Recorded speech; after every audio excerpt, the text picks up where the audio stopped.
उपासक भजन तो करता है पर आनंद का अनुभव क्यों नहीं होता बाबा, इसका क्या कारण हो सकता है? बहुत बढ़िया प्रश्न है। पहला प्रश्न था भक्ति और प्रेम में क्या अंतर। मैं भगवान का भजन कर रहा हूं, ये भक्त, और मैं जब विस्मृत हो गया केवल भजन हो रहा है तो प्रेमी। भक्ति और मुक्ति में क्या अंतर। जो जगत चिंतन छोड़ने का प्रयास करके भगवान का चिंतन कर रहा है वो भक्त, जिसका ना जगत का चिंतन ना भगवान का चिंतन, स्वरूप में स्थित प्रसन्नात्मा अखंड बोध स्वरूप, कोई स्फुरना नहीं, वो मुक्त महापुरुष। अब प्रश्न है कि उपासक यदि भजन कर रहा है तो आनंद क्यों नहीं आ रहा, क्या कारण है? तो बोले इसका कारण है जगत का चिंतन। एक एक शब्द अनुभव के हैं। जब तक भोगों का चिंतन होगा, भोग क्रिया होगी, तब तक भगवदानंद नहीं मिलेगा। लिख लो इस बात को। क्या? जब तक जगत का चिंतन होगा, भोगों का चिंतन होगा, भोगों की क्रिया होगी, तो भजन करने पर भी भगवदानंद का स्फुरण नहीं होगा। तो क्या भजन व्यर्थ चला जाएगा? नहीं, उसका फल मिलेगा। पर भगवदानंद स्फुरित हो गया तो तुम तो जीवन मुक्त हो गए। इसलिए अपनी वृत्ति को विषय भोगों के चिंतन से बचाओ, अपने शरीर को विषय भोग क्रिया से बचाओ। शरीर से सेवा करो, वृत्तियों से चिंतन करो, खूब सत्संग करो, भगवान की लीलाओं का गान करो, श्रवण करो, साधुओं के दर्शन करो, उनके वचन सुनो और एकांत में रहकर गुरु आदेश से उपासना करो, तब तुम्हें आनंद प्राप्त होगा। फिर सुनिए, जगत का चिंतन, भोगों का चिंतन, भोगों की क्रिया जब तक होती रहेगी तो 2-4 माला से घुमाने से भगवदानंद की स्फूर्ति नहीं होती। इसलिए इष्टाकार वृत्ति करनी पड़ती है भगवदानंद की अनुभूति के लिए। तो तुम नाम जप करो, सत्संग करो, भगवत लीलाओं का गुणानुवाद करो, श्रवण करो, साधु महात्माओं का दर्शन, उनके वचन, एकांत में गुरुदेव प्रदत्त उपासना करो, तो तुम्हारी चित्तवृत्ति में भगवदानंद स्फुरित हो जाएगा। ये साधन बताए। इन साधनों से इष्ट देव में ममता होने लगती, मेरी प्रिया जो, मेरे लाल जो। और जिसको विषय कड़ुआ लगने लगे तो जान ले हम पर बहुत बड़ी कृपा हो रही है। क्या? अब मुझे नहीं चाहिए, नहीं चाहिए, अंदर से जिद आ जाए, मुझे नहीं चाहिए। जैसे कोई किसी को बमन दिखावे तो घृणा हो जाए, नहीं। ऐसे जब तुम्हें रमा विलास राम अनुरागी तजत बमन जिम जन बड़भागी, बड़भागी महाभागवत वैष्णव जन हर भोग को वमन की घृणा की बुद्धि से देखते रहे। जब आप ऐसे चलेंगे तो विषय भोग आपको घृणास्पद लगने लगेंगे। नहीं, अंदर से आने लगेगा। नहीं, अभी अमृत जैसा चिंतन होता है। जब अमृत जैसा चिंतन प्रभु का हो और विश्व जैसा चिंतन संसार के भोगों का हो। ब्रह्मादिक के भोग सब विश्व सम लागत आई, विश्व सम, जैसे बढ़िया खीर, रबड़ी, गुलाब जामुन सब बना रखा। कान में कोई विश्वास पात्र आदमी आके दे, भाई हमें संशय है इसमें जहर मिलाया गया, अब एक कवल खा के दिखाओ, आप डर जाओगे। ऐसे ही महापुरुष कह रहे हैं हर विषय में आसक्ति रूपी जहर है, मत भोग, ये जहर जन्म जन्मांतर बढ़ता चला जाएगा। इष्ट देव की अनुभूति, रूप दर्शन, साक्षात्कार उसी को होता है जो विषयों के भोगों में ऐसी अरुचि हो जाती, विषवत, बमनवत, मलवत। ये उसी को होती है जो निरंतर नाम जप करता है, सत्संग सुनता है, भगवत लीला गुणानुवाद गायन करता है, श्रवण करता है, साधु दर्शन करता है, एकांत देश में गुरु प्रदत्त उपासना करता है। प्रेम मार्ग में चलने वाले उपासक को ना माया पर विचार करना है, ना प्रारब्ध पर विचार करना है। प्रारब्ध ज्ञानियों का होता है, माया पर विचार करने के लिए विवेक चाहिए। तुम्हारे लिए एक ही स्थान है, नाम जप। माया कैसी? हरि जाने, प्रारब्ध हरि जाने। अपने को क्या करना है? राधा राधा राधा राधा राधा राधा। महापुरुषों के वचनों को समझो। अपने उपास्य देव के नाम जप के सिवा प्रेम प्राप्ति के लिए और कोई भी बात सोचे ना। प्रेम मूल यह नाम है, प्रेमी रसिक जपते यह नाम, प्रेम मगन निज बन विश्राम, श्री हरिवंश जहां रहा है। सीधी बात पकड़ लो। प्रेम में यदि स्थिति प्राप्त करनी है तो नाम को पकड़ लो। प्रेम मूल यह नाम है, निरंतर नाम। जितना प्रेम बढ़ेगा उतने तुम्हें भजन में कमी दिखाई देगी, अपने में नीचता दिखाई देगी। यह प्रेम का लक्षण है। यदि कहीं प्रेम में विचार, माया, विवेक, प्रारब्ध, तो समझना चाहिए कि अभी प्रेम नहीं आया। प्रेम ये सब चिंतन करने के लिए समय नहीं देता। प्रेम मार्ग का पथिक तो बहुत ही निराला होता है। ऐसे जो निरंतर भजन में लगे हुए हैं वो प्रेमी गृहस्थ में रहते हुए भी बहुत बड़े महात्मा हैं। जो जंगल में रह के प्राप्त किया जाता है वो घर में रह के उसने प्राप्त कर लिया। उसने कोटि कोटि वंदना है उस गृहस्थ की जो निरंतर नाम जप करते हुए प्रभु से प्रेम। ऐसे दर्शन होते हैं, गृहस्थ आते हैं, आंसू चल रहे हैं, बस मुझे और कुछ नहीं चाहिए, प्रिया प्रीतम का चिंतन चलता है। चाहे जैसे बोल रहे हैं लेकिन हृदय तो शीतल है, प्रियालाल के लिए अश्रु प्रवाह कर रहे हैं, मांग रहे हैं प्रियालाल का चिंतन। ऐसे महापुरुष के लिए गृहस्थ और विरक्त में कोई भेद नहीं, जंगल और घर में कोई भेद नहीं है। प्रेम दो प्रकार का होता है, सक्रिय और अक्रिय। सक्रिय प्रेम वासना को लेकर के होता है, निमित्त। देखो प्रभु आपके सिवा हमारा कोई है नहीं, हमारी ये बात बना दो, हमारा संकट निवृत्ति। यद्यपि वास्तविक को केवल प्रभु को ही अपना मानता है, ये पक्की बात है, लेकिन वो प्रभु से चाहता है, इसलिए उसे प्रेमी तो कहा जाएगा। लेकिन वो सक्रिय है, क्रियावान, निमित्त। वो निमित्त रहित विशुद्ध सहज प्रेम नहीं है, सहज प्रेम नहीं है, ये सक्रिय है। ऐसे प्रेमियों की कोई खास गणना नहीं होती, मतलब इनका कोई खास महत्व नहीं माना गया प्रेमी जनों के बीच में। क्यों? क्योंकि जिस दिन इनकी वासना की पूर्ति हो जाएगी उस दिन से इनका लगाव कम हो जाएगा, ये सिद्धांत है। और जो निष्क्रिय प्रेमी होते हैं, निष्काम, कोई निमित्त नहीं, ये भगवान को अधीन कर लेते हैं अपने, इनके संग डोलते हैं भगवान। जैसे कोई अत्यंत रूपवती है पर वो अन्य किसी से प्रेम करती है, तो क्या पति उसे अपने हृदय का प्रेम संपूर्ण दे पाएगा? नहीं दे पाएगा। कोई रूपवती नहीं है, गुणवती नहीं है, लेकिन अपने पति की अनन्य है, तो वास्तविक प्रीति को जानने वाला पति उसके हाथ बिक जाएगा। ऐसे हमारे श्री हरि है। यदि आप कहीं अन्य भाव रखते हैं कि मेरा ये काम बन जाए, मेरा ये काम बन जाए, मेरा ये काम बन जाए, हरि को ही बचते माना, तो हरि आपकी वो इच्छा की पूर्ति करेंगे पक्का। जो इच्छा करियो मन माही, हरि प्रसाद कछ दुर्लभ नहीं, पर वो आपके अधीन होंगे नहीं, आप सौदा कर लिए हो। लेकिन जो कुछ नहीं चाहते हैं वो उस पतिव्रता पत्नी की तरह है जो केवल पति से प्यार करती, फिर पति को अधीन होना पड़ेगा उसके प्यार में। ऐसा वो पातिव्रत धर्म से युक्त अनन्य रसिक उपासक होता है जो अपने इष्ट को अधीन करे। ये जीवन का लाभ यही, क्या मांगोगे? संसार ये तो अपने आप पीछे पड़ा रहेगा। बात ये बाधा रूप में मिल जाएगा जिसे तुम मांगना चाहते हो। चलो तो आगे प्रेम मार्ग में। यदि आप प्रभु से कुछ नहीं मांगोगे तो सबके अधिकारी बन जाओगे। आप कुछ मांग लिया तो कुछ हाथ लगेगा, सब कुछ नहीं, और कुछ नहीं मांगा तो सबके अधिकारी बन जाओगे आपको, और अधिकारी के बन जाओगे, कुछ चाह ही नहीं रह जाएगी। सच्ची बात ना। नाम जप का ऐसा प्रभाव कि बाल भक्त ओम प्रकाश जी के जीवन चरित्र में बढ़ा गया। दिन प्रतिदिन रति खत्म होती जा रही संसार की।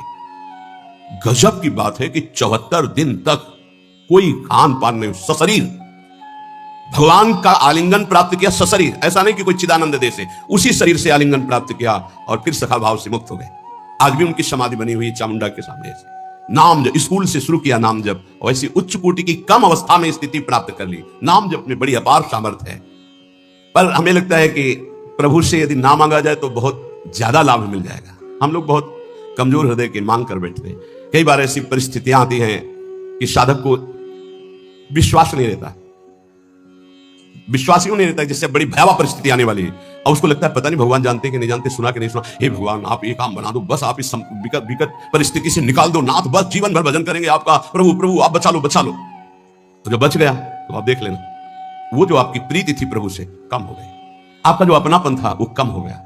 ऐसे आप अगर 100-200 बार ऐसे मांगते चले जाएंगे तो आपका भजन ही छीन हो जाएगा, आपका भाव नहीं बन पाएगा प्रभु के प्रति। ऐसी स्थिति आ जाएगी। सच्ची कहते हैं, यदि तुम्हें वास्तविक बात समझ में आ जाए मेरी, पूज्य बाबा कह रहे, आनंद ही आनंद तुम्हारे जीवन में रहेगा यदि तुम प्रभु से कुछ ना मांगो तो। जा ही न चाहिए कबहू कुछ, नहीं चाहिए, नहीं चाहिए। वो स्वामी को अधीन कर लेता है। ये बात आप अच्छे से समझ। अगर आपने कुछ स्वीकार कर लिया तो वो फिर बिकेंगे नहीं, वो आप ना ना ना तो वो बिक जाते हैं। ऐसे उदार स्वामी, ये अंदर की बात है, पकड़ लो अगर पकड़ पा रहे हो। तुम मांगोगे तो कोई नाशवान, और जब आप मांगोगे नहीं ना, वो देख रहे हो तुम जो हाय हाय कर रहे हो कि विपत्ति हटा दो, उससे ज्यादा उनको परेशानी है। आपको विपत्ति में वो नहीं देख सकते। बड़ा सर्वाश्चर्यमय, मतलब कैसे तुम्हें बताए, वो बड़ा आश्चर्य में। कल की बात, एक सखी जिसको भारी कैंसर, यहां से ऐसे मवाद बह रहा कि वो बैठे तो पूरा वातावरण दूषित हो जाए, कोई पास ना बैठे, ऐसे कैंसर का शुरू। आए और शिष्य आए, उन्होंने कहा कि अब तो मैं मरने आई हूं, बस 2 महीने में डॉक्टर ने कहा मर जाओ। और कल उनकी रिपोर्ट आई, बताई गई कि कैंसर ही नहीं है। जब उनको सब साल 1.5 साल से 2 महीने मरना था, 1.5 साल तो हो ही गए। अब वो कह रहे कि अगर साल 1.5 साल कोई स्फुरणा ना हुई तो आजीवन के लिए खत्म। क्या लीला प्रभु की, केवल आश्रय, भगवत आश्रय। और वो ये नहीं चाहती है कि हमारा कैंसर ठीक, वो यही चाहती थी कि बस इस रज में प्राण निकले, मैं श्री जी की सेवा में जाऊं। तो श्री जी कहती हैं, और सुनो हमारा यश, अभी और नाम जप कर लो और फिर आओ हमारे पास। एक बड़ा आश्चर्य देखने को मिलता है कि ये चीजें विश्वास के लिए कह रहा हूं, ये चीजें मतलब जहां कोई गुंजाइश नहीं है, ऐसी स्थिति है कि जब पहले बार डॉक्टर देखता है तो कहता है बस जितने दिन है उतने दिन है। जहां दिनों की बात थी वहां 1.5 साल तो अब हो गए, और सब हट गया, और स्वस्थ है, कोई दवा नहीं, आनंद पूर्वक ऐसे नॉर्मल दिनचर्या चल। ये क्या है? उन्होंने मांगा नहीं था कि मेरा कैंसर जाए, उन्होंने चाहा नहीं था कि मैं ना मरूं, वो बस यही चाहती थी कि जल्दी मरूं और श्री जी के पास जाऊं। श्री जी के सिवा उनका कोई भरोसा नहीं। उसका चमत्कार देखा, अरे यार वो सब देख रही है, वो सब जान रही, काहे को मांगोगे, काहे को अपने प्रेम में कलंक लगाओगे। आगे से आगे वो देख रही, नारायण दो बात सो और अधिक नहीं बात, रसिकन को सत्संग नित युगल ध्यान दिन रात। सचमुच सचमुच बाबा लिख रहे हैं, नारायण स्वामी कह रहे हैं कि भगवत प्राप्ति के लिए इन दो बातों से बढ़कर और कोई बड़ी बात नहीं। रोज सत्संग सुनने को मिले और युगल सरकार का नाम जप करते हुए ध्यान करने को मिले। राधा वल्लभ लाल को हृदय ध्यान मुख नाम भगवत प्राप्ति हो गई। दो ही बात, रोज सत्संग सुनने को, रसिकन को सत्संग नित युगल ध्यान दिन रात। तुम्हें हम बताते हैं कि जिनको ये भ्रम हो कि गोपीजनों से एक क्षण के लिए भी भगवान गए, तो कभी नहीं गए। पूज्य बाबा कह रहे हैं, अरे भक्तों से एक क्षण के लिए भी कभी भगवान दूर नहीं होते। गोपी तो भक्तों की प्रेम ध्वजा है भक्ति की, इनकी ताकत क्या है, दूर जा सकते हैं अपने प्रेमियों से।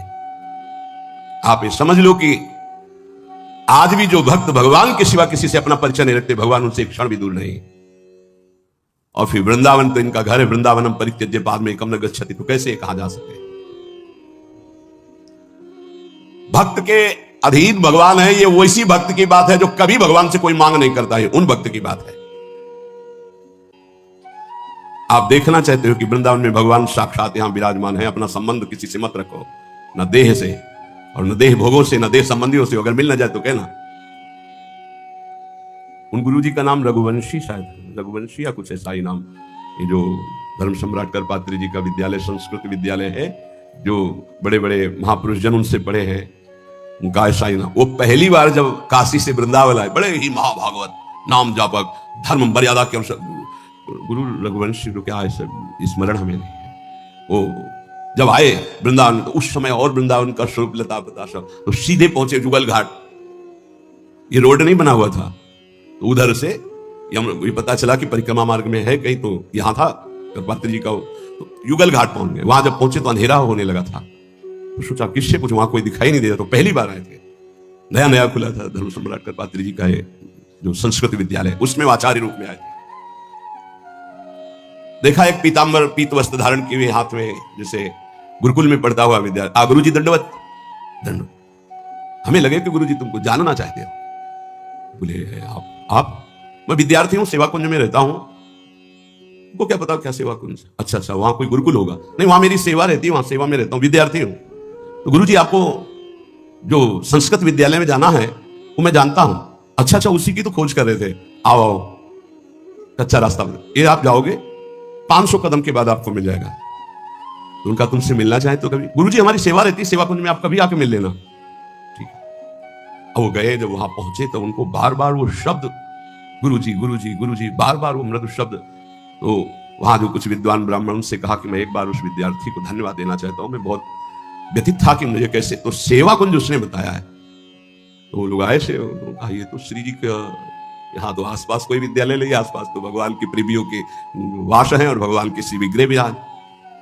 तब उनके साक्षात नंदनंदन थे, साक्षात पहली ही बार में। ये हम उनके श्रीमुख से सुना, बिल्कुल वयोवृद्ध से सब पकड़ के लाए हुए थे स्वामी अखंडानंद जी के उसमें। तो उसमें बैठ करके वो ये वृंदावन की पहली कृपा अनुभूति मुझे साक्षात श्याम सुंदर का ऐसा। तो यहां यदि अन्य आश्रय अन्य संबंध रही तो बहुत जल्दी भगवत साक्षात्कार हो जाए। श्री नथियाबाई जी कोई संबंध नहीं किसी से नहीं, यहाँ आए सेवा कुंज के पीछे उनका छोटा सा अब निर्माण हो गया। तो उपला भी लेते, चून मांग लेते, मोटी रोटी बनाती, किसी एक संत को पवा देती, धीरे धीरे छोटी सी कुटिया धीरे धीरे मांग करके। बस कोई संत पहुंच जाए 1 बजे 2 बजे 4 बजे, भाई जी राधे राधे, भूख लगी भाई जी, भिक्षा मिलेगी, रुक बाबा, तुरंत व्यवस्था करते और पवाते। अब धीरे धीरे सा पूरे गांव में जाती, आटा मांग के लाती, कंडा बीन के रखती, 10-20 संतों को पवाती। एक दिन बैलगाड़ी में वो मांग करके जो चूना आदि कंडा आदि सब ला रही थी। संध्या का समय हो गया, कच्चा मार्ग था, वर्षा होने लगी, छाता लालटेन लेकर के, क्योंकि आटा संतों का है, लकड़ी संतों की अगर भीन जाएगी तो कल भिक्षा नहीं होगी। ए माई ये छाता ले, हम तो न अवस्था के हैं, हमें कोई फर्क नहीं। अरे नहीं लाला तू भीन जाएगा, बड़ा सुकुमार है तू, नहीं ये। और भींजते हुए लालटेन आगे लेकर के चले। कुछ समझ में नहीं आया। जब वहां नथियाबाई अपनी कुटिया में पहुंच गई, वो गली से निकल गए, जब दूसरे दिन दर्शन करने गई तो वही छाता वही लालटेन लिए बिहारी जी उनको दिया। अरे बोले तू था, मैं तो समझ ही नहीं पाई। ये वृंदावन धाम है, रोज ठाकुर जी मिलते हैं, पर बड़े लीला बिहारी हैं। अगर किसी से संबंध रखते हो तो देख नहीं पाओगे, और अगर केवल उनसे संबंध रखते हो तो पक्का समझो कोई ऐसा वृंदावन वासी जो प्रियालाल का अनन्य है, ये नहीं कह सकता कि मुझे प्रियालाल का सानिध्य नहीं मिला। ये घर है उनका, आपका कोई और है, आपकी कोई ठौर है, इसलिए ये छुपे है, नहीं तो पक्का राधा माधव के पदों का गायन करते हुए समय व्यतीत कर रहे हैं, जो यहां हो रहा है। बहुत बड़ी बात है, प्रभु के नित्य विहार रस के जो पद गाए जाते, बहुत बड़ी बात है। प्रिया प्रीतम से बातें होने लगती है। एक स्थिति होती है, न नींद होती है, न जागृत होती है, न तंद्रा होती है। तंद्रा भी तमोगुण के अंतर्गत आती है, नींद भी तमोगुण के अंतर आती है, रजोगुण, जागृत, थोड़ा सात्विक बीच में। एक स्थिति होती त्रिगुणातीत, न सतोगुण, न रजोगुण, न तमोगुण, न जागृत, न स्वप्न, न सुषुप्ति, न तंद्रा। एक अद्भुत स्थिति है। प्रिया प्रीतम से बातें हो रही है, प्रिया प्रीतम से खेल रहे हैं, ये पदों का प्रभाव होता है। मान लो, ये जो सुन रहे हो इसको पकड़ लो। ये बड़ी कृपा है जो बात तुम्हें सुनने को मिल रही है बड़े महापुरुषों की। कह रहे हैं कि जो कंथा धारण करते हैं, कौपीन धारण करते हैं और राधा माधव की गुप्त केली रस से भरे हुए पदों का गायन करते रहते हैं। तुम्हारी समझ में ना आ रहा हो, लेकिन जिनके लिए तुम गा रहे हो, तुम्हारे पीछे पीछे चल रहे हो, वो सुन रहे हैं। नामवाणी जहां श्याम श्यामा तहां, पकड़ नहीं पा रहे हो अभी। नामवाणी सुनत श्याम श्यामा सुबस, जो श्री राधा माधव के पदों का निरंतर गायन, ये बड़े महापुरुषों की बात कर रहे हैं। हर समय देखा है, हर समय बस ऐसे ताली बज रही है, कदम के नीचे बैठे या तमाल के नीचे लाडली कुंज में, ये सब थे चल रहा है। साथ जब जब ब्रज भ्रमण पद सुनाओ, अमुक सुदानी का श्लोक सुनाओ, आप भाव में डूबे हुए चल रहे पद गायन। पूरी चतुरासी, जैसे 84 कोष की परिक्रमा चतुरासी जी चल रही, पूरी चतुरासी जी हुई, फिर इस समय ये पद सुनाओ, ये केवल पद का ही आहार। ललिता ललित बजावत बीना, गुण गावत सोई जीवन जीजे। पकड़ लो भाई, बहुत बड़ी कीमती बात है।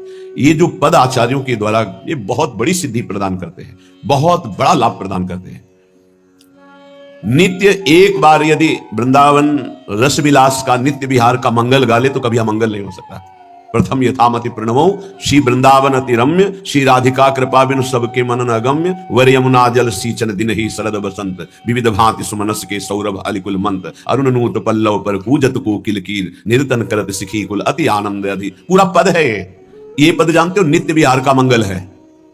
नित्य विहार का मंगल ये जो प्रथम यथामति प्रणव, ये सब बातें छाती की हैं, पर कृपा होती तो प्रेरणा होती तो बता देते।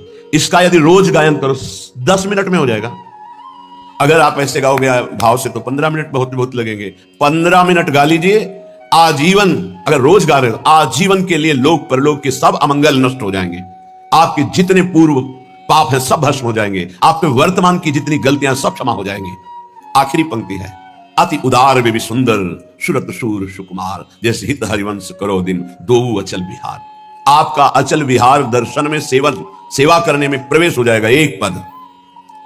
यदि आप प्रातःकालीन वेला पर जय जय श्री हरिवंश व्यास कुल मंडना रसिक नंदन मुख्य गुरुजन भय खंडना एक बार मंगल गा ले और घर से निकल पड़ो, तो कहीं कोई जीते विनायक शुभ अशुभ विघ्न करे नहीं, कोई विघ्न करे नहीं, कोई डरे कलिकाल कष्ट है, कलयुग डरेगा।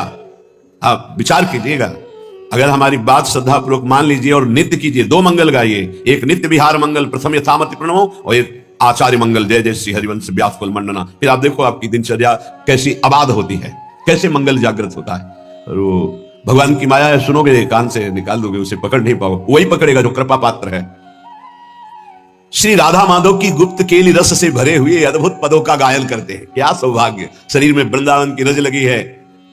कौपीनवंता खलु भाग्यवंता, कौपीन लगाए हुए हैं और पवित्र, परम पवित्र, ये जो प्रतिग्रह रहित वस्त्र हैं परम पवित्र हैं, वो धारण।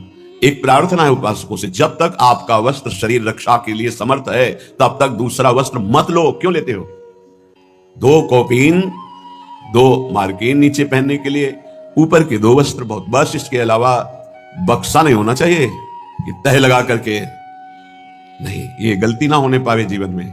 अगर विरक्त भाव में हो तो जितने से शरीर ढकता है, और वो ढकने वाला कपड़ा जब तक नष्ट ना हो जाए, नष्ट ढकने की क्षमता नहीं रह गई, तब तक वस्त्र का परिवर्तन नहीं होना चाहिए। फट गया है तो गांठ मान लो, उससे शरीर ढके रहो। जरूरी थोड़ी कि तुम्हारे पास जो वस्तु तुम्हारे लिए है, नहीं, हम सेवक हैं, हमारे पास वस्तु आई, उसका विस्तार से सबको जो जिसका अधिकारी उसको दे देते हैं। जैसे सूर्य प्रकृति से अपनी उष्ण किरणों के द्वारा जल संग्रह करता है और समय आने पर वर्षा देता है, ऐसा साधु होता है जो संग्रह हुआ, जो ऐसे श्रद्धा विश्व दिए वो उन्हीं में लगा दे। खाओ पियो, मौज करो, कीर्तन करो, मंगल करो, समाज का मंगल हो, स्वयं उसका उपभोग नहीं। ये बिल्कुल रहने को सीख ले वैरागी। गृहस्थ अपने धर्म से कमाए हुए ही वस्त्र का, भोजन का प्रयोग करे, चाहे जिस तीर्थ में जाए, ना वहां कोई वस्त्र स्वीकार करे, ना वहां कोई सेवा स्वीकार करे, ना वहां का भोजन स्वीकार करे। अगर स्वीकार करे भोजन आदि, सेवा आदि, तो उसका अनुपात लगा के कि ये अगर हम बाहर खरीदे तो कितने का मिलेगा, 100 का, तो हम 100 रुपया वहां के ठाकुर जी में रख देते हैं, वो ले ना ले 100 रुपया रख। गृहस्थ कभी किसी का नहीं, तो आपका सुकृत, आपका भजन सुरक्षित। विरक्त तो आपका सुकृत, आपका तप, आपका भजन सुरक्षित।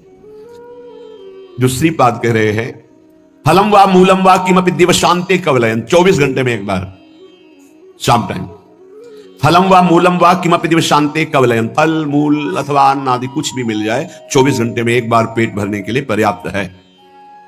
चलो श्री जी का प्रसाद 3 बार मिलता है, लेकिन प्रमाद स्थिति के लिए नहीं। अल्पाहार कीजिए और खूब भजन परायण रहिए। सच्ची मानिए बड़ा धोखा होगा अपने साथ यदि हम खान पान सुख सुविधाओं को स्वीकार करके भजन न करें।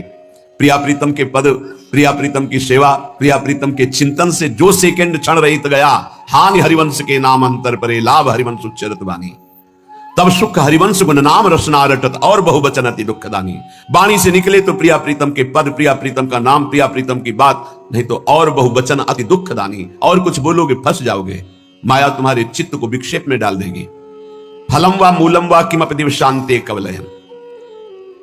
सुन लो, इस स्थिति से चलना। बोले बंद आज से, अब 10-5 दिन सामय के केवल पाएंगे, और शाम के इतना पाएंगे कि सुबह दोपहर शाम अगर तीनों पाते थे उससे ज्यादा तो भी भजन नहीं होगा। ये भी बात समझ लो कि एक बार बैठ गए तो दबा के 3 बार वाला हिसाब पूरा कर लिया, तो अब उसके पचाने में पूरी जीवनी शक्ति लगेगी, भजन में नहीं लगेगी। ये संयम के लिए लिखा है। देखो, जब आपका ब्रह्मचर्य ठीक रहेगा तो ज्यादा मांग अंदर नहीं होती, क्योंकि पर्याप्त शरीर चलाने के लिए महान शक्ति ब्रह्मचर्य का संचय है। तो ज्यादा ये सब खत्म हो जाएगा आगे चल करके। अभी नए अवस्थाएं हैं तो ऐसी भावना हो भी सकती है अच्छे अच्छे पदार्थ खाने की, ऐसा होता है। पर आगे चल करके अगर हृदय से तुम पूछोगे क्या पाना चाहते हो, तो कुछ नहीं, कोई निर्णय ही नहीं निकल पाएगा। जो प्रारब्ध अनुसार भगवत प्रसाद मिल जाए उसे शरीर में डाल दिया। कदा निश्चय वृंदावन भूमि दशाम जीवनमयम, क्या मैं ऐसी रहनी से रह पाऊंगा वृंदावन में? कृपा करो हे प्रियालाल, ये फटे पुराने कपड़ों से शरीर ढक लूं, एक लंगोटी लगा लूं, रात दिन आपकी लीला गुणगान नाम कीर्तन करूं, 24 घंटे में एक बार जो कुछ मिल जाए उधर में डाल लूं, बस आपके धाम का अखंड आश्रय लिए इस तरह मैं जीवन व्यतीत करूं। कदा वृंदारण्यम श्रवण रसन स्पर्शन निरीक्षण, घ्राणाद्यैर्मे भवति रस सिंधु स्रवदिव, कदा वा तल्लोकोत्तर रसमदान्धो मधुपतिर गुणानुच्चैरुच्चै सरसमिह गास्यामि परितः। हे प्रिया प्रीतम, क्या कभी ऐसा होगा कि मैं वृंदावन की ही केवल बात सुनूं? प्रिया प्रीतम, प्रेमी रसिकजन, सिद्धांत तो वृंदावन, इसके सिवा मुझे अच्छा न लगे। मेरी श्रवणेन्द्री केवल भगवत संबंध की बातें सुने, बस। ये बड़े महान भागवतों के लक्षण होते हैं। बाल्यावस्था से ही महाभागवतों को यही रुचि प्रभु की कृपा से प्राप्त होती है। जितने बड़े महापुरुषों के चरित्र पढ़े तो बाल्यावस्था से वो भगवत चरित्रों का गायन, नाम कीर्तन, भगवत लीलाओं का अनुकरण, ये बाल्यावस्था से होता है। महाप्रभु हरिवंश चंद्र जी जब खेलते थे ना, तो अपने समवयस्क बालकों के साथ गोरे बालक को प्रिया जी बना देते, सावरे बालक को लालजू बना देते, दोनों को ऐसे श्रृंगार करते देववन में पत्तों और पुष्पों से, और फिर ऐसे फल ला करके भोग लगाते, आरती। ये खेल होता महाप्रभु का। कभी जैसे तमाल श्याम रंग है, गोरा रंग का कदम्ब है, तो दोनों की प्रियालाल की भावना में उनका श्रृंगार करते, उनकी बाल्यावस्था। पंडित रामकृष्ण बाबा गोविंद देव जी के साथ गोली खेलते थे, कंचा गोली, बाल्यावस्था से भगवत। ये भगवत कृपा होती है। महाभागवतों का जीवन ही केवल प्रभु होते हैं। आप सब उसी पंक्ति में बैठे हैं, ध्यान रखना, आप सब उसी पंक्ति में बैठे हैं जिस पंक्ति से महाभागवत प्रभु को प्राप्त हुई है। उसी लाइन पे खड़े हैं, उसी पंक्ति पे खड़े हैं। थोड़ा श्रवणेन्द्री को सावधान रखिए। हमारी एक एक इंद्री भगवदाकार हो, सुनना बंद कीजिए प्रपंच की बातें। कान से केवल वृंदावन, प्रिया प्रीतम, भगवत चर्चा आदि। अगर आप गृहस्थ हैं, व्यवहार में है, तो उचित बात सुनिए, फिर राधा राधा, ना किसी की निंदा करिए, ना किसी की निंदा सुनिए। बहुत बढ़िया श्रवणेन्द्री हो जाएगी। रसन रसेंद्री, महत्पुरुषों की रहनी में हमारी दृष्टि कभी दूषित न हो जाए कि ये ऐसा, अपने को क्या करना है, अपनी रसेंद्री को देखना है। हम क्या करते हैं, सत्संग सुनकर दूसरों पर प्रयोग करने लगते हैं। ये बड़ी बहुत कठिन है, महापुरुषों को पहचान पाना बहुत कठिन है, बहुत कठिन है। श्री जी कृपा करते हैं तभी परिचय, सोई जाने जे देव जनाई, जानत तुम्हें तुम्हें हो जाए। बहुत बहुत कठिन है। इसलिए कह रहा हूं कि संग किया बड़े बड़े ज्ञानी ब्रह्मबोध महापुरुषों का, और बड़ी ऊंचाई में बड़ी कृपा हुई। ज्ञान की सबसे बड़ी ऊंचाई ब्रह्मबोध, और प्रेम की सबसे बड़ी ऊंचाई सहचरी भाव। दोनों जगह के महापुरुषों का हरि की कृपा से, शिव की कृपा से ये संयोग बैठा। रसन, रसेंद्री केवल श्री जी के प्रसाद की अनन्य होनी चाहिए, बस। ये महापुरुषों में देखा है, केवल श्री जी को भोग लगाओ, बस। कई बार देखा है गुरुदेव भगवान को, जिससे ऐसे कोई महत्पुरुष प्रसाद है, कभी नहीं देखा। महाराज ऐसे रखते तो कभी नहीं। रसिक अनन्य, लाडली जू के अनन्य, बस। लाज तीन लोकन की न वेद को कहो करे, जाके बल में सब सो तोरी लोक वेद कुल गाली। बड़ा अनन्य स्वरूप। एक अन्य मार्ग के अवलंबी है लाडली कुंज में। महापुरुषों से शिक्षा मिलती, प्रत्येक बैठे रहे। महाराज जी संभाषण तो करते ही नहीं थे, जहां कोई आता कहते पद सुनाओ, पद सुनाना शुरू कर। जब वो जाने लगे तो ऐसे महाराज जी से, महाराज जी 2 कदम पीछे रहे। अयोग्य हूं, शब्द थे अयोग्य हूं। नहीं नहीं, आपका हमारा सौभाग्य होगा। फिर हटे, नहीं अयोग्य हूं। तो उनसे हमने इशारा किया महाराज। जब वो चले गए तो पूछा महाराज जी क्यों? उनका सब भगवत स्वरूप है, पर जो हमारी श्री जी की सेवा में आलिंगन नहीं कर सकते। हमारा आलिंगन होगा तो हमारी श्री जी की सहचरी का होगा, अन्यथा बलिहारी अनन्य निष्ठा। कोई ऐसे बिरले अनन्य रसिक रसेंद्री, ये केवल श्री जी के प्रसाद का ही स्वाद ले, चाहे जल हो चाहे भोजन। अगर चूक हो गई तो ध्रुवदास जी ने लिखा है कि अगर अमनिया आप लेते हो तो ताको बड़ो अपराध है, आपकी बुद्धि को रस क्षेत्र में नहीं जाने देगी। ये आजकल ऐसी बहिर्मुखता चल गई, बोतल खोलिए ऐसे खड़े खड़े पे। नहीं भाई, जल पीना है, रुकिए आप। अगर आप वैष्णव हैं तो आपके पास झोली होनी चाहिए, गिलास होना चाहिए, आप ले लीजिए गिलास, उसको धोइए, जल भरिए। राधा वल्लभ लाल की प्रभु जल पान के भाव में 1 सेकंड लगता है। राधा राधा राधा पान कर लिया। पानी भी बिना अर्पित किए हुए, बिना नाम लिए पानी। अपनी तो पद्धति है कि जब भोजन के लिए बैठते हैं तो पहले नाम कीर्तन होता है, फिर आचार्य गुरुजनों की जयकारा होती है, तब प्रसाद पाया जाता है। चलो आप लोग गृहस्थ हैं, इतना समय नहीं है, तो एक बार तो बोल दीजिए राधा वल्लभ लाल की जय और भगवद अर्पित कीजिए, फिर पाइए। अगर आप ऐसे प्रसाद पाएंगे तो आपकी रसेंद्री सार्थक हो जाएगी। नहीं, फंसाए है रसेंद्री। कितने घृणित हैं, शरीर के अंगों को खा रहे हैं। वो जिसे कहते हैं, फोड़ के देखो क्या लिबलिबा भरा है, दलित दुरा है, उसको खा रहे, कह रहे हैं बहुत बलवान हो जाएंगे। अध्यात्म बल बड़ा होता है या शरीर बल बड़ा होता है?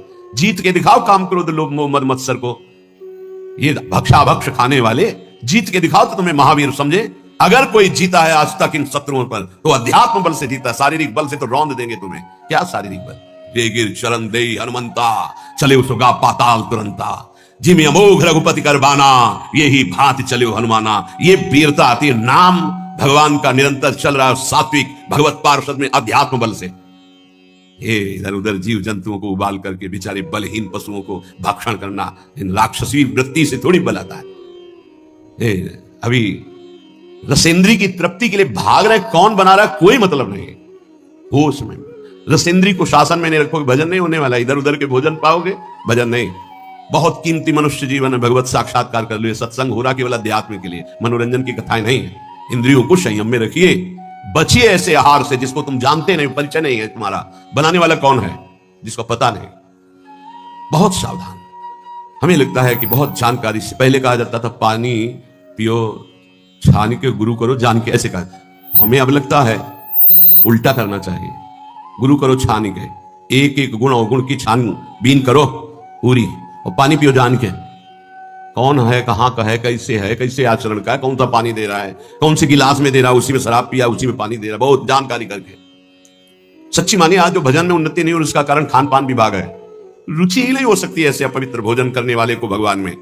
मन मानी तुम खाओ पियो, तुम खूब नाम भगवदाकार वृत्ति चले, ऐसा नहीं हो सकता। सावधान। रसेंद्री को संभालिए खान पान विभाग। अगर आप प्रतिग्रह लेंगे और धनियों की चाटुकारिता करेंगे, रसेंद्री में रहेंगे तो बांटगिरी करेंगे, भगवत चरणारविंद की भक्ति नहीं होगी। एक बार देखा, भ्रमण करने में मतलब बहुत उपलब्धियां प्राप्त होती हैं।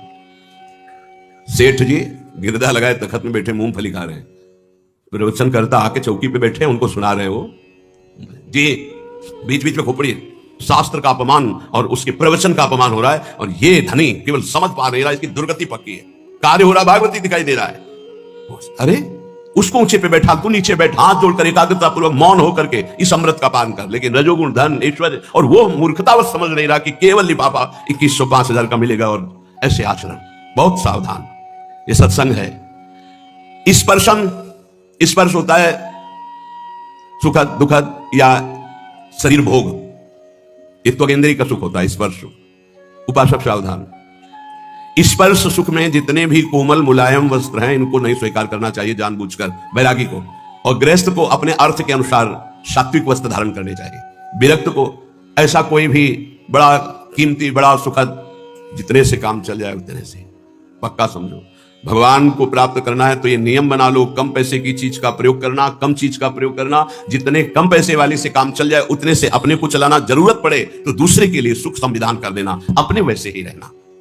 स्पर्श सुख गृहस्थ में धर्म मर्यादा के अनुसार, विरक्त में पूरी लक्ष्मण रेखा खींची है। ये सुख सुविधाएं शरीर को कमजोर कर देती है, ध्यान रखना। जितना आप सुख सुविधा लोगे उतने कमजोर होते जाओगे। तपती हुई काशी की घाट की चट रात्रि भर तपती थी, उस पे शयन होता। अब नीचे का चला बिछा दिया, लगुटी पहने पड़े, सुबह हुआ गए रस्सी घाट की तरफ, शौच स्नान किया, वही अचला लपेट लिया, विश्वनाथ जी के दर्शन। जितना प्रकृति का सीधा प्रयोग शरीर से सहोगे, तास्ते तक शस्त्र भारत, वही परम पद का अधिकारी होता है। भाई स्पर्श सुख से बहुत कोमल कपड़ा उतार के फेंक, ऐसा कपड़ा पहन जो कम कीमत का हो, जो शरीर में सुखद ना लगे, बहुत ही सिद्धों वाली नकल ना करे। साधक को शरीराभिमान जब तक नष्ट ना हो जाए तब तक ऐसा कोई वस्त्र, ऐसी बहुत कीमती, हाँ बहुत बढ़िया है। एक साधु के पास एक आर्मी के जवान थे, बढ़िया वो लाए थे स्वेटर, तो लाए स्वामी जी स्वेटर बहुत बढ़िया है, बोले टांग दिया कुटिया में। दूसरे दिन आए, स्वामी जी स्वेटर कैसा था? बोले बहुत बढ़िया। पहना नहीं? बोले बेटा बहुत बढ़िया, पहने कैसे? उठाना बहुत बढ़िया। 2-4 दिन लगातार आए, बोले स्वेटर उतार के ले बेटा, है हमारे बस का नहीं, तुम प्रेम से लाए थे इसलिए टांग दिया, हमारे बस का, हमारे पहने।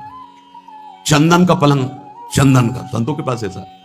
राधा चरण दास जी 1, 2, 3, इस तीसरी पीढ़ी में, इधर से तीसरी पीढ़ी में, जो इस समय पूज्य श्री टटिया स्थान में महाराज जी विराजमान है, उनके बाद एक और उनके बाद जो उनके दर्शन किए, उनके समीप बैठे, उनकी कृपा हुई, श्री राधा चरण दास जी महाराज। 2 पलंग लाए थे, एक मोहिनी ठाकुर के लिए।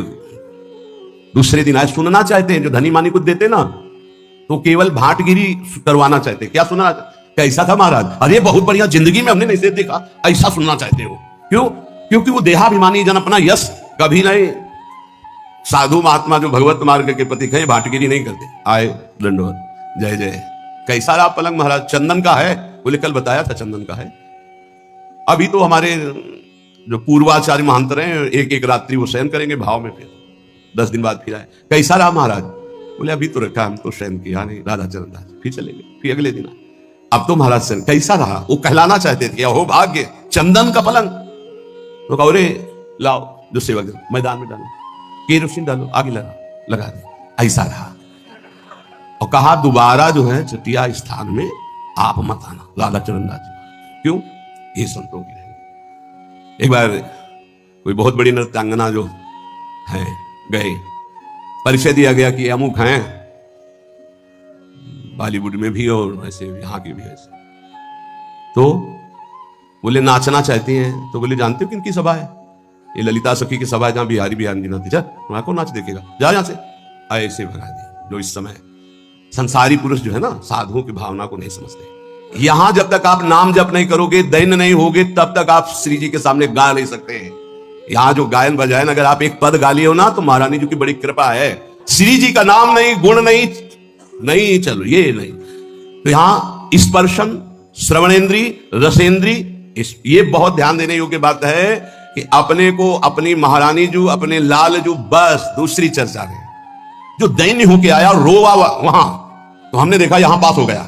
अहम जरा सा किया, हाँ, जहां मान गुमान लकुटली ठारी डरपत कुंज बिहारी, वहां आप गा रहे हैं। ध्यान रखना, महारानी जो यहां विराजमान महारानी जो है, क्षण घ्राण धैर्य में एक क्षण भी कोई सुगंध ऐसी मत सूंघना जो प्रियालाल को अर्पित न हो। अभी आने लगेगा प्रियालाल के प्रति अच्छा सख हमारे माई श्यामा जी को राज। ये कोई भी सुगंध श्री जी को अर्पित है? हाँ, ओ भाग्य, श्री जी को अर्पित नहीं है। नहीं, हमें नहीं ऐसी सुगंध सूंघनी जो हमारी प्रियाजू ने पहले स्वीकार ना किया हो। हमारी घ्राणेन्द्री पतिव्रत धर्म की तरह, रसेंद्री, श्रवणेन्द्री, वाकेंद्री, भवति रस सिंधु स्रवदिव, आहा, तब वो लोकोत्तर रस सिंधु में डूबेगा। ये बात समझ लीजिए, लोकोत्तर रस सिंधु में। कदा वा तल लोकोत्तर रस मदांधो मधुपतिर गुणानुच्चैरुच्चै सरसमि गास्यामि परितः। लोकोत्तर रस में मदांध होकर श्री राधापति के गुणों का उच्च स्वर से वृंदावन में या जहां भी है गुणगान करता हुआ जो जीवन व्यतीत होता है वो प्रिया प्रीतम को प्राप्त हो जाता है। इस श्लोक का अर्थ, रसेंद्रिय आनंद, श्रवणेन्द्रिय आनंद, वाकेंद्रिय अनन्य, घ्राणेन्द्रिय अनन्य और प्रिया प्रीतम का जस गान कर रहे, नाम जप कर रहे, निश्चित प्रिया प्रीतम की प्राप्ति होगी। स्वानंद सच्चिद घन रूपता मतिर्यावन्न वृंदावन वासी जंतुषु, थोड़ा सावधानी का है। तावत प्रविष्टोपि न तत्र विंदते ततोपराधात पदवीं परात्पराम। यदि कोई किसी अभिमान में आकर वृंदावन वासी का अपमान कर दे तो चाहे जितना दान पुण्य और तीर्थ याटन और सब कुछ कर ले, यह अपराध उसकी दुर्गति करवा देगा। तावत प्रविष्टोपि न तत्र विंदते ततोपराधात पदवीं परात्पराम। अगर परात्पर पदवी पे भी पहुंचने की योग्यता है तो भी भ्रष्ट हो जाएगा। वैकुंठ से कोई वापस लौटा हो आज तक प्रमाण नहीं, पर सनकादि का अपराध करने के कारण जय विजय को 3 जन्म असुर योनि में लेना पड़ा। तो यह कह रहे हैं कि वृंदावन के कोई भी प्राणी का अपमान मत करना, ये सच्चिदानंद में है, प्रियालाल के लाडले हैं, इनका अपराध मत कर देना। यदि वृंदावन में अपराध कर दिया किसी वैष्णव का और कृपा पात्र हुए तो बच जाओगे। कैसे कृपा पात्र, वही दंड विधान हो जाएगा। नहीं कह रहे तावत प्रविष्टोपि न तत्र विंदते ततोपराधात पदवीं परात्पराम। कभी भी परात्पर पदवी की योग्यता प्राप्त पुरुष भी यदि अपराध कर दे वृंदावन के किसी प्राणी का तो उसका सर्वनाश हो जाएगा और वो भ्रष्ट हो जाएगा, वो नष्ट हो जाएगा। दूसरा भाव इसी का, यदि कोई वृंदावन के प्राणी पर सच्चिदानंद भाव न करके साधारण प्राणी का भाव करके अपराध कर दे तो श्री राधा माधव की परात्पर पदवी, दास्य पदवी उसे कभी प्राप्त नहीं हो सकती। बस ये बार बार श्रीपाद प्रबोधानंद जी ने प्रार्थना की कि वृंदावन में थोड़ा सा एक अपराध के लिए तुम सावधान रहो कि कहीं किसी वैष्णव का अपराध न बन जाए, कहीं किसी वैष्णव की निंदा अवहेलना ना हो जाए। और तो जो अपराध बनेंगे वो तो जैसे माँ अपने बच्चे की मलिनता को नहीं देखते, ऐसे वृंदावन ही प्रभाव सुनु अपनो ही गुण देत, जैसे बालक मलिन को माँ को गोद भर ले। पूज्यपाद श्री उड़िया बाबा जी महाराज जी, भक्ति और प्रेम में क्या अंतर है? प्रश्न है, भक्ति और प्रेम में क्या अंतर है? तो जब तक किसी को ये याद रहे, बहुत ध्यान देने का विषय, किसी को याद रहता कि मैं प्रभु की भक्ति कर रहा हूं तब तक भक्त, और जब ये याद न रहे कि मैं प्रभु की भक्ति कर रहा हूं और फिर हो रही है तब वो प्रेमी। कृष्ण ये मनुष्य स्वयं ना चाहता हुआ बलात् जबरदस्ती किससे प्रेरित होकर के पाप कर्म करता है।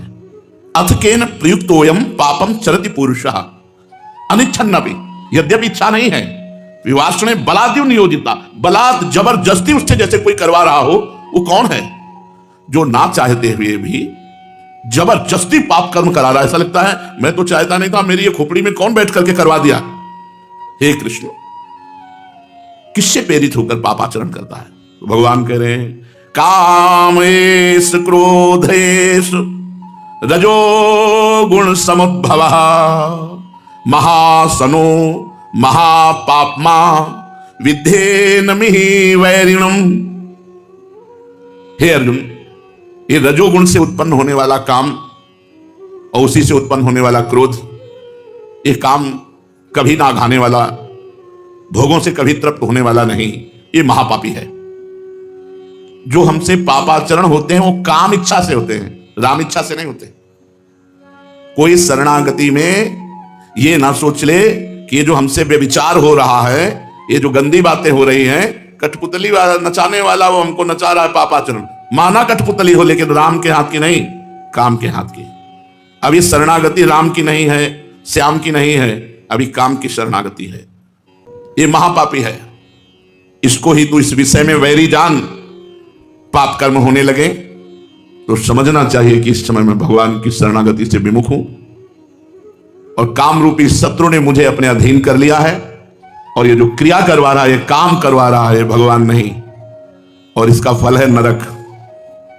त्रिविधम नरकस्येदम द्वारम नाशनमात्मनः कामः क्रोधः तथा लोभः तस्माद् त्रयं त्यजेत्। ये जो काम क्रीड़ा हो रही है, ये रजोगुण से उत्पन्न हुआ कभी ना घाने वाला महापापी काम करवा रहा है और इसका परिणाम है नरक। इसलिए तो इसे महावैरी जान। ये दुश्मन है जो जबरदस्ती हमारे दिमाग को प्रेरित करके गंदी बात करवाता है, गंदी क्रिया करवाता है, गंदे दृश्य दिखवाता है। जब अपनी इच्छा और कामना को भी हम भगवान के चरणों में समर्पित कर देते हैं, तो जितने कर्म हैं वो सब शास्त्र सम्मत होते हैं। इतनी भी चूक हो जाने पर हृदय जलता है, क्रिया में नहीं, विचार में। जबकि लिखा है कलिकर एक पुनीत प्रतापा, मानस पुण्य होई और नहीं पापा। लेकिन शरणागत भक्ति की यह स्थिति होती है कि मानसिक जरा सा भी शास्त्र विरुद्ध सोचने मात्र से हृदय जलने लगता है। अरे ऐसा कैसे, ऐसा कैसे? यह है भगवान को समर्पित चित्त। अब बड़े बड़े पाप हो रहे हैं, बोले भगवान की इच्छा के बिना पत्ता नहीं हिलता। तो जो हमारी हिलाडुली हो रही है भगवान की इच्छा से हो रही, तो भगवान की इच्छा से नरक भी बना है, भगवान की इच्छा से जेल भी बनी है, भगवान की इच्छा से रोग भी बने हैं। फिर तैयार रहना, ये उन्हीं की इच्छा से भोगना पड़ेगा। फिर सारे कर्म तस्मात् शास्त्रम प्रमाणम ते कार्याकार्यो व्यवस्थित हो, बिल्कुल शास्त्र सम्मत होने चाहिए। इतना भी शास्त्र विरुद्ध आचरण करोगे तो इतना अंतराय पैदा कर देगा। बिंदु भर शास्त्र विरुद्ध आचरण बीता भर भगवान से अंतराय कर देगा। और आपको अनुभव की बात कहते हैं, महापुरुषों की बात कहते हैं, और शास्त्र प्रमाणित बात कहते हैं। कभी को कोई अपने को भजनानंदी समझ के मनमानी आचरण न करे, बहुत बुरी तरह भ्रष्ट हो जाएगा। भरत जी का पावन चरित्र पढ़कर देख लो। भागवत में ये कोई ना समझ ले कि हम बहुत भजनानंदी हैं तो हमें माया भ्रष्ट नहीं कर सकती, या अब हम उतर के नीचे नहीं खड़े हो सकते। भरत जी की स्थिति थी कि अब क्या अगला पूजा करना, यह भी होश नहीं रहता। भगवान के आनंद में बेसुध, वही धीरे धीरे मृग में आसक्ति। पूजा पाठ मृग को लिए कर रहे, फिर पूजा पाठ छूट गया, मृग नहीं छूटा। अंतिम जन्म भले ब्रह्मबोध संपन्न महापुरुष के रूप में हुआ, लेकिन 3 जन्म की यात्रा लगी। नहीं, पहले ही जन्म में ब्रह्मबोध संपन्न हो जाते, क्योंकि भगवान के साक्षात अंश से प्रकट ऋषभदेव जी भगवान का अवतार हैं, और उनसे प्रकट उनको 3 जन्म लगने की क्या जरूरत थी। लेकिन हिरण में इतना खो गए, भागवत पढ़ के देख लो, कि उनका भगवत स्मरण ही छूट गया। इससे लगता है हम कितने पवित्र देह वाले होंगे। उनके देह पवित्र, क्योंकि पिता ऋषभदेव गंडकी नदी के किनारे भजन कर रहे हैं। इतनी जोर का त्याग, वैराग्य और भजन, और उतर के खड़े हो गए ऐसी जगह कि जहां एक बार भी रामकृष्ण हरि स्मरण नहीं रह गया। इसलिए कभी भी साधक को नहीं समझना चाहिए कि अब हमारी तो अच्छी स्थिति है, वो उतर के बहुत बुरी स्थिति में खड़ा हो सकता है। भजनाभ्यास उसका स्फुरित होगा, लेकिन स्थिति बिगड़ जाएगी। बिल्कुल 100% विश्वास रखो। जब तक शरीर है, जब तक चेतना है, आंखों से दिखाई दे रहा, कानों से सुनाई दे रहा, वाणी से बोल रहे, तब तक साधक को एक छोटे साधक की तरह अभ्यासरत रहना चाहिए। जैसे नवीन साधक बड़ी जोर से चिपकता है नाम में, वाणी में, पाठ में, क्योंकि वो समझता है मैं प्रारंभिक साधक की तरह ही सिद्ध को भी निरंतर अभ्यास परायण रहना चाहिए। नहीं, वो अभ्यास इस तरह से उतर जाएगा कि वो पूरा संसारी हो जाएगा। इसीलिए भगवान ऋषभदेव जी ने सिद्धियों को स्वीकार नहीं किया था। तो जब सिद्धियों को स्वीकार नहीं किया, तो परीक्षित जी ने प्रश्न किया कि ऐसे परमहंसाचार्य भगवान ऋषभदेव का सिद्धियां क्या बिगाड़ सकती हैं? तो उन्होंने, श्री सुखदेव जी ने जो उत्तर दिया, परीक्षित, जैसे चतुर बहेलिया पकड़े हुए हिरन पर कभी विश्वास नहीं करता, ऐसे कोई भी सिद्ध पुरुष भी अपने मन पर विश्वास नहीं करता। इसलिए उन्होंने सिद्धियों को स्वीकार नहीं किया। तो सारे कर्म शास्त्र आज्ञा के अनुसार होते हैं सिद्ध के, जो शरणागत सिद्ध है। साधक को भगवत बल, भगवत आदेश मानकर उसी रेखा के अंतर्गत रहना चाहिए। शास्त्र विरुद्ध आचरणों को कठपुतली वाला सूत्र रख करके नहीं करना चाहिए, क्योंकि माना कठपुतली हो, लेकिन काम एष क्रोधेश रजोगुण समुद्भवा महासनो महापापमा विद्धेन मिह वैरिणम। ये दुश्मन काम हमको कठपुतली बना दिया, ना कि राम या हरि या श्याम। भगवान कहते हैं कि मनुष्य जो भी कुछ करता है आज्ञा के अनुसार करे तो मेरी शरण में हो जाए। यह है शरणागति होने का। मनुष्य जो कुछ भी करता है यदि मेरी आज्ञा के अनुसार करे तो मेरी शरण में हो जाए, और जब शरण में हो जाए तो वही होगा जो भगवान कराते हैं। और जो भगवान कराते हैं वो जगत मंगल के लिए कराते हैं। तुम्हारा मंगल, जगत मंगल। कभी भूल करके भी ऐसा आचरण नहीं हो सकता जिससे अपना मंगल हो या किसी का मंगल हो, क्योंकि भगवान मंगल भवन अमंगलहारी। यही शरणागति है। नवीन कर्मों को करना, पूर्व कर्मों का फल भोगते समय सुखी होना, यह भक्तों का लक्षण नहीं। पूर्व कर्मों के फल के परिणाम में आए हुए सुख को भोगकर सुखी होना और सुख के निमित्त नवीन कर्म करना, यह भक्तों से नहीं होता। भगवान के लिए कर्म करना और आए हुए सुख को भगवान को समर्पित करना, भोक्ता ना बनना। नए कर्मों के लिए भगवान को ही कह दीजिए कि आज से हम अपना जीवन आपको समर्पित करते, मेरी बस नहीं, कि ये करो ये ना करो, मैं ऐसा सामर्थ्यशाली नहीं, अब आप करवा लीजिए। और रोज कहते रहिए। शरणागत को रोज एक प्रार्थना करनी चाहिए कई बार, हे प्रभु, हे शरणागत प्रतिपाल लाडली जू, मेरे में बल नहीं कि मैं आपके अनुकूल आचरण कर सकूं,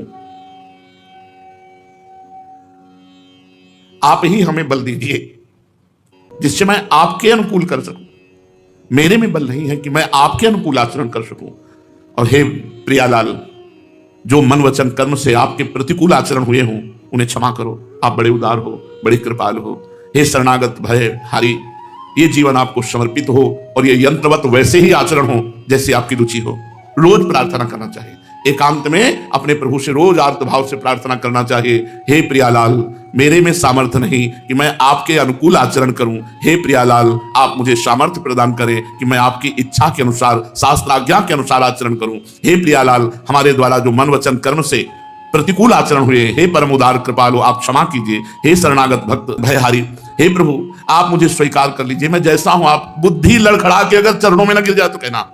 दो चार बार भक्त भयहारी प्रभु हैं। जरूर प्रार्थना अपने प्रभु के सामने खड़े होकर के जरूर प्रार्थना कीजिए, जरूर प्रार्थना कीजिए। हम आपसे कहते हैं आप शरणागत हो जाएंगे, धीरे धीरे आपका अहम सकिल कर प्रभु के चरणों में पहुंच जाएगा। बुद्धि लड़खड़ा जाएगी, वो बिल्कुल पंग हो जाएगी। भगवान बड़े कृपालु हैं, बहुत दयालु हैं, बस उनकी चाहिए कि हम प्रार्थना करें। नहीं, सब पर दया है, भगवान सब पर दया कर रहे हैं, पर आप विशेष कृपा पात्र बनना चाहते हैं तो आप विशेष कार्य कीजिए, भगवान से प्रार्थना कीजिए। हमारी सामर्थ्य नहीं कि हम भगवत आज्ञा के अनुसार चल सके, चाहते तो हैं, लेकिन जबरदस्ती ये कामना, वासना, ये इच्छा हमको भगवान से विरुद्ध आचरण में प्रेरित कर देती है, विरुद्ध चिंतन करने में विवश कर देती है। तो अब हम क्या करें?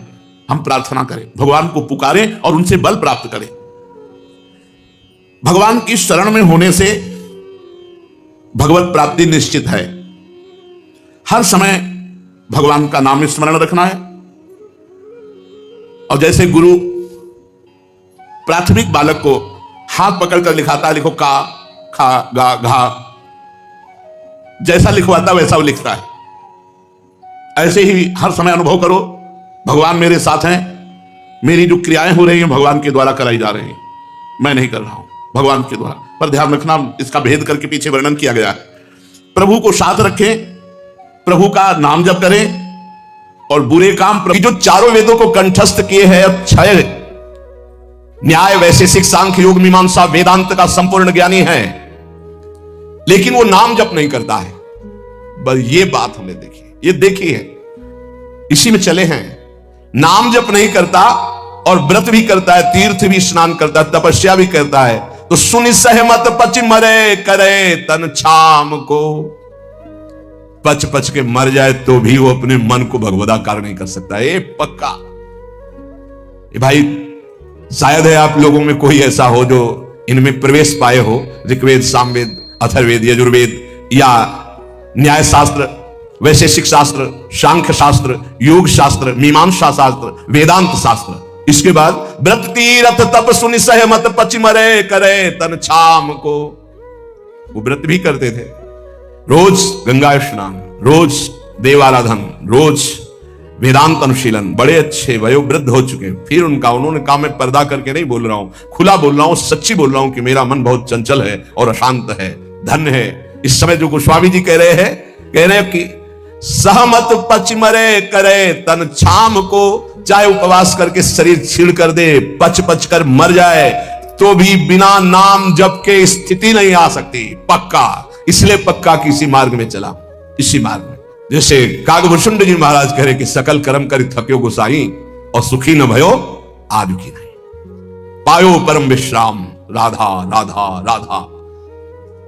कह रहे कि चारों वेद कंठस्थ हो, छयो ये खूब व्रतानुष्ठान करके शरीर सुखा दिया हो, तपस्या करके पच पच के मर जाए, फिर भी वो स्थिति नहीं आएगी जो नाम से आती है। यदि नाम नहीं तो वो स्थिति नहीं, पक्का। ये बहुत जलों में देखा। एक बहुत सुप्रसिद्ध भारत लेवल के महापुरुष, जब वही 24 वर्ष की अवस्था होगी लगभग, तो मिले। उन्होंने संस्कृत में पूछा, किम नामधेयम, वाला नाम क्या? संस्कृत में। तो आनंद स्वरूप उस समय ब्रह्मचर्य का पूर्णता होकर महावाक्य में, तो व्याकरण कितना पढ़े हो? कभी गए ही नहीं, पाठशाला ही नहीं गए व्याकरण, तुम्हें संस्कृत का कैसे ज्ञान है? नाम के प्रभाव से। ये सब पूरी श्रद्धा वाली बातें मुझे नहीं पसंद है। वेदों का स्वाध्याय करो, शास्त्र स्वाध्याय करो, विद्वान बनो। अभी तुम्हारी नई अवस्था है। उनका हाथ उठा के कहता हूं, आजीवन अपना व्रत है कि केवल नाम ही हमारा जीवन है।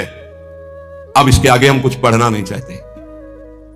आज जो आप सुन रहे हो, ये वेदांती की नहीं बात सुन रहे हो, ये आप किसी व्याकरणाचार्य की बात नहीं सुन रहे हो, किसी शास्त्री और आचार्य की बात नहीं सुन रहे हो, एक गांव में पढ़े हुए कक्षा 9 के स्कूल की विद्यार्थी की बात सुन रहे हो। ये केवल नाम का प्रभाव है, जो हमें खुद पता नहीं कि हम क्या बोलने वाले हैं। एक आंतिक में एक आए थे जिनकी इतनी डिग्रियां थी संस्कृत की केवल, और शंकराचार्य आदि को जो उन्होंने पढ़ाया है, कई शंकराचार्य उनके ऐसे झुके हुए और वो ऐसे किए हुए गुरु पद पर। इधर तिरुपति बालाजी के वो आचार्य और सब है। वो कह रहे थे कि आपका प्रवचन सुनकर के बस इतनी इच्छा हुई कि एक बार दर्शन करें। हमारा प्रवचन, इतनी डिग्रियां, इतने बड़े, तो ये हमारा प्रवचन नहीं है, ये नाम का प्रताप है, बस केवल नाम का प्रताप। सत्य मानो, विश्वास कर लो। गोस्वामी जी कहते कि बस ये मानत नहीं प्रतीति अनंत ऐसो इस स्वभाव मन बाम को, ये पकड़ नहीं पा रहा। खुली बात रखी, कोई ऐसा ज्ञान नहीं है जो यहां स्फुरित ना हो जाए यदि नाम चल रहा है।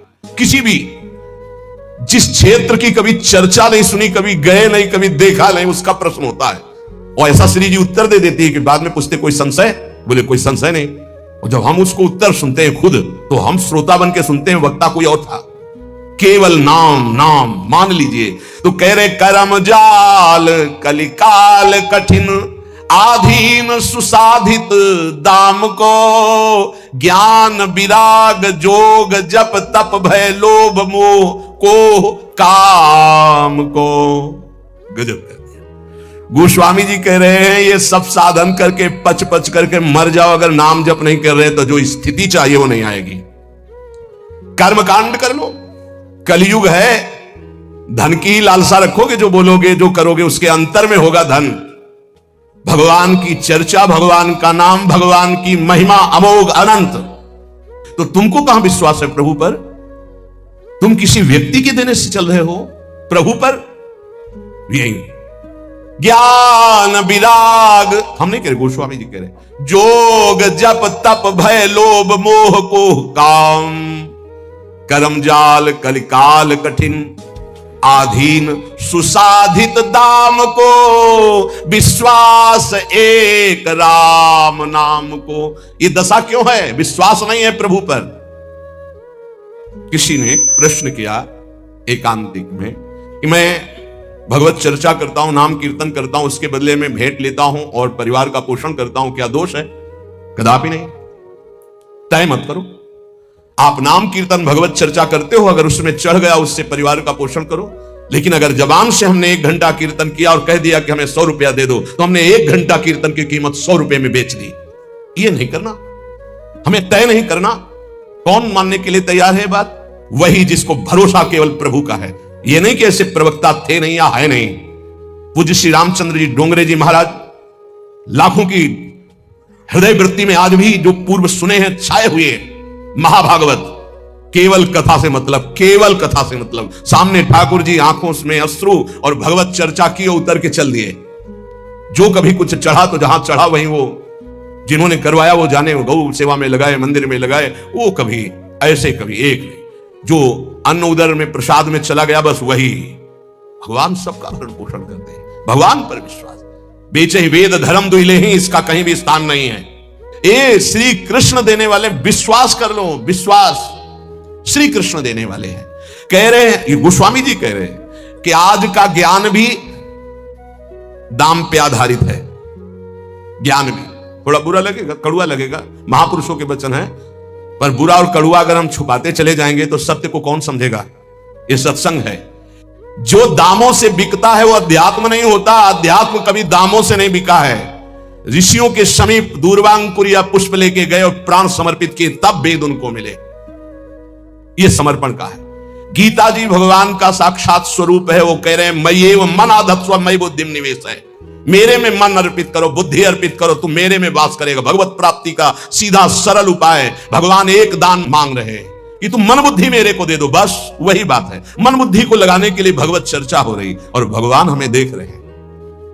कि हमारा परिवार है, हमारी कुछ सेवाएं हैं, तो उनको विश्वंभर विश्वनाथ स्वयं पूर्ण कर दे। ऐसा कभी नहीं हो सकता कि भगवत आश्रित और वो भटके, ऐसा कभी नहीं हो सकता। हां, वासनाओं की पूर्ति की बात अलग है, आवश्यकता की पूर्ति चराचर जगत की मेरे नाथ करते हैं, आवश्यकता की पूर्ति। तो ज्ञान भी कह रहे आधीन सुसाधित दाम को, सुसाधित अंदर से साध चाह है कि हम ये जो ज्ञान बोलेंगे उसका इतना, बोले आधीन सुसाधित दाम को, रुपए के लिए। दूसरा वैराग्य, बहुत मंगल में भगवान की प्राप्ति का साधन है वैराग्य। जगते हुए फिरे वैरागी, वृंदावन रस में अनुरागी। वैराग्य तो ब्रह्मबोध कराने वाला है, वैराग्य तो भगवत प्रेम कर। यदि वैरागी होकर अंदर से धन की कामना कर ले तो वो वैराग्य बिक गया। जोग, जोग होता है ना, अष्टांग योग, अगर वो रुपए में बिक रहा है जोग, तो वो जोग भगवत प्राप्ति कराने का साधन ना बन करके सुसाधित दाम को, भगवत प्राप्ति क्यों नहीं हो रही? यही तो साधन है भगवत प्राप्ति के। व्रत, तप, जोग, ज्ञान, विराग और नाना प्रकार के तीर्थाटन आदि साधन, इन सब का फल हमने मांग लिया सुसाधित दाम को। दाम रुपया, कैसे बात, ऐसी क्यों स्थिति हुई? बोले विश्वास एक राम नाम को मानत नहीं प्रतीति, प्रतीति नहीं, विश्वास ही नहीं हो रहा।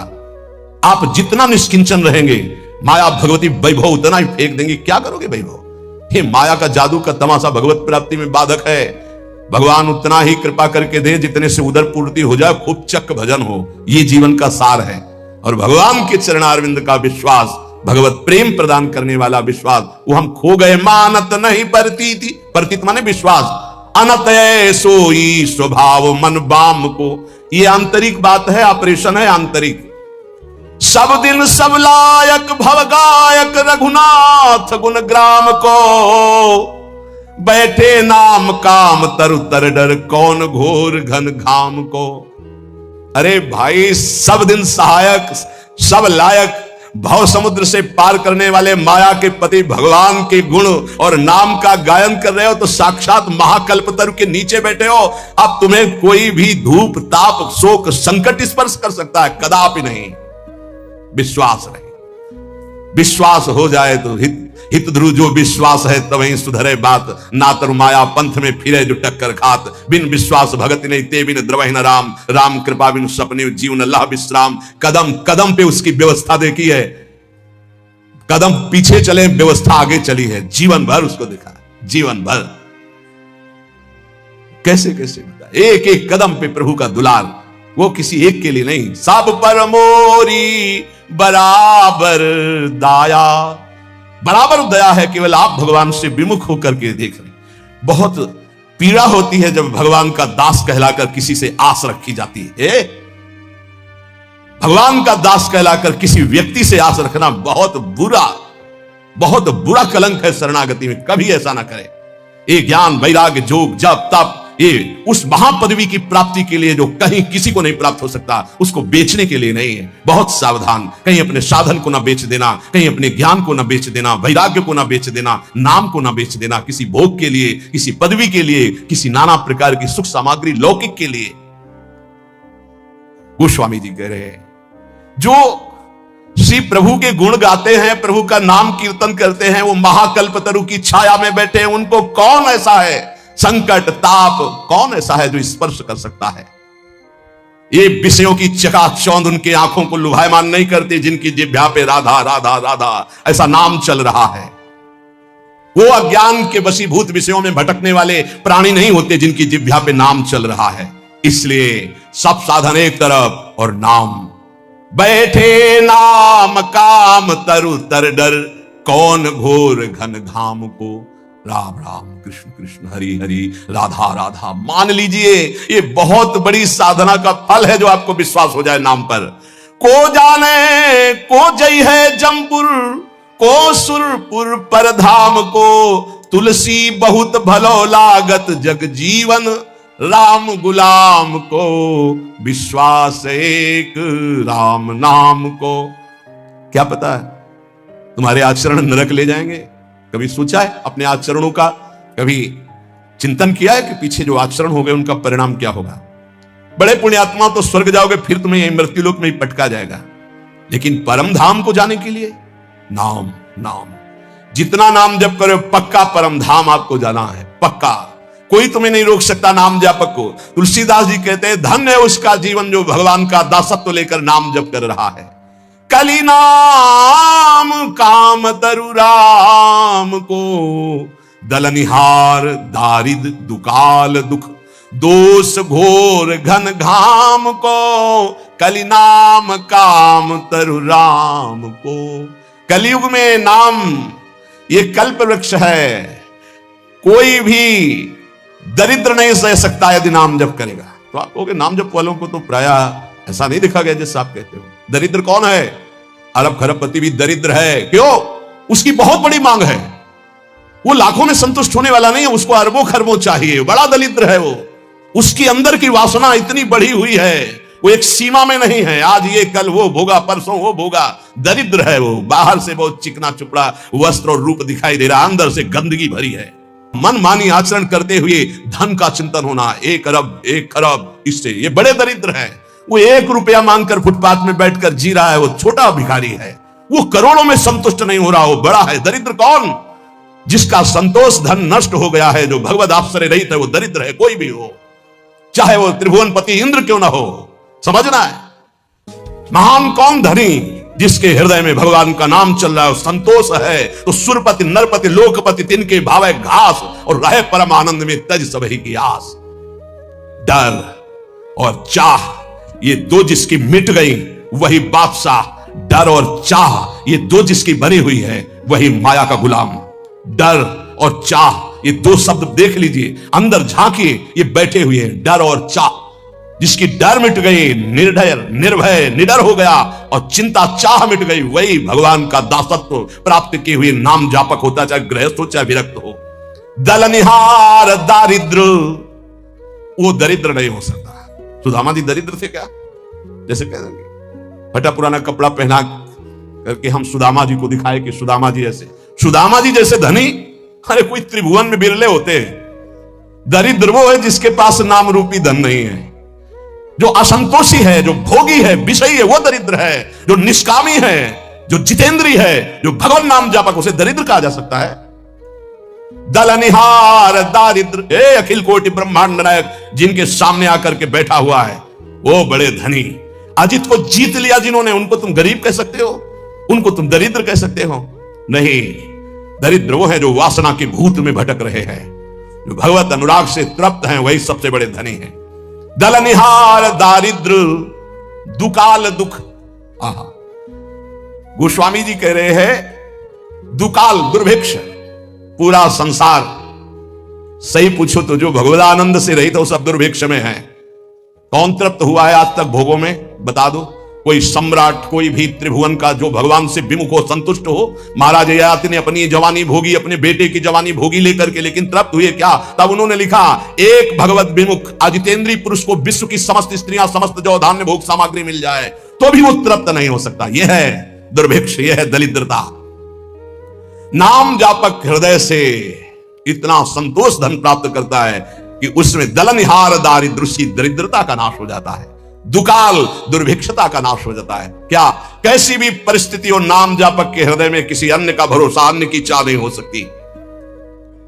नाम जापक दुख दोष घोर घन घाम को, कोई भी दुख, कोई भी दोष, कोई भी अज्ञान, कोई भी विषय विलास का ताप उसके हृदय को नहीं तापित कर सकता जिस हृदय में नाम चलता है। नाम लेत आहा दाहिनो होत मन बाम विधाता, बाम को कहत मुनीस महेश महातम, उल्टे सुधे नाम को। बड़ी महिमा। यदि कोई नाम जब कर रहा है, विधाता ने उसके भाग्य में प्रतिकूल विधान लिख दिया है तो वो भी अनुकूल हो जाता है। जब सुदामा जी को सुदामापुरी प्रदान की उनके पहुंचने के पहले ही, तो विधाता आ गए और भगवान से एकांत मिले और कहा प्रभु आपके द्वारा बनाया हुआ विधान कानून नष्ट हो रहा है आपके द्वारा ही। क्यों?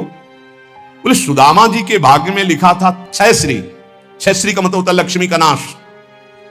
वो आपने पूरी द्वारिकापुरी वैसे ही सुदामापुरी बना दी। अब उनका भाग्य हम देख रहे हैं तो उसमें लिखा है यक्ष श्री। यक्ष कहते हैं कुबेर को, श्री कहते हैं धन वैभव ऐश्वर्य महिमा को। सुदामा जी के सुदामापुरी में जो संपत्ति है, कुबेर के पास जो अष्ट सिद्धियां 9 निधियां, वो सब सुदामा जी के पास। यक्ष श्री। प्रभु आपने कानून बनाया था, उसी हिसाब से भाग्य लिखा था, आपने पलट दिया प्रभु। तो क्या आपके बनाए हुए कानून का अपमान नहीं हो रहा? भगवान ने कहा नहीं। क्यों? तो उनका सुदामा जी ने एक भंडारा किया है जिसमें पूरा विश्व तृप्त हो गया। उसका क्या फल होता है देखो निकाल के आप अपने कानून में। बोले प्रभु खाने को तो है नहीं, सुदामा जी को भंडारा कब कर दिया? तो बोले जिस समय हमने सुदामा के एक मुट्ठी तंदुल पाए तो मेरे रोमकूप में, एक एक रोमकूप में कोटि कोटि ब्रह्मांड वास करते हैं। ब्रह्मांड निकाया निर्मित माया रोम रोम प्रति वेद कहे। अब हमारे रोमकूप कितने हैं गिनो, इनमें कितने ब्रह्मांड है गिनो, इन ब्रह्मांडों में कितने जीव, सब तृप्त हो गए जब मैं तृप्त हुआ। उसका फल सुदामा जी को मिला कि भाग्य पलट गया, अब यक्षश्री हो गए। या गोस्वामी जी कह रहे नाम लेत दाहिनो होत मन बाम विधाता बाम को। विधाता ने भाग्य में लिख दिया सदैव दुख भोगोगे, लेकिन आपने शुरू कर दिया राधा राधा राधा, तो दा हटा दिया गया, बस सु लगा दिया गया। क्या हुआ? सदैव सुख भोगोगे। क्यों लगा? दाहिने क्यों हो गया ये बाम, अर्थात विपरीत दुख भोगने वाला जीवन सुखमय क्यों हो गया? बोले नाम चल रहा है, नाम।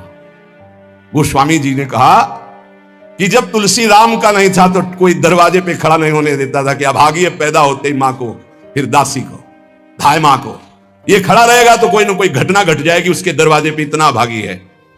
और जब राम का हुआ तो आज बड़े बड़े बादशाह ताज उतार के रख रहे हैं। नाम लेत दाहिनो होत मन बाम विधाता बाम को। मान लीजिए, प्रार्थना मान लीजिए, भाग्य को पलटने की सामर्थ्य नाम में। हम सबके भाग्य में वृंदावन वास नहीं लिखा, कुंडली दिखा लीजिए ज्योतिषाचार्य को, गणित लगा के बता दे कि वृंदावन वास और प्रिया प्रीतम की प्राप्ति लिखी तो हमें दिखा देना आगे। नाम लेत दाहिनो होत, हो गई कृपा, राधा राधा राधा, अखंड वृंदावन वास श्री जी की प्राप्ति, भाग्य पलट गया। बोले बड़े नियम संयम से मंत्रानुष्ठान करने वालों को जो गति नहीं मिलती, उल्टे सीधे नाम जपने वालों को गति मिल गई।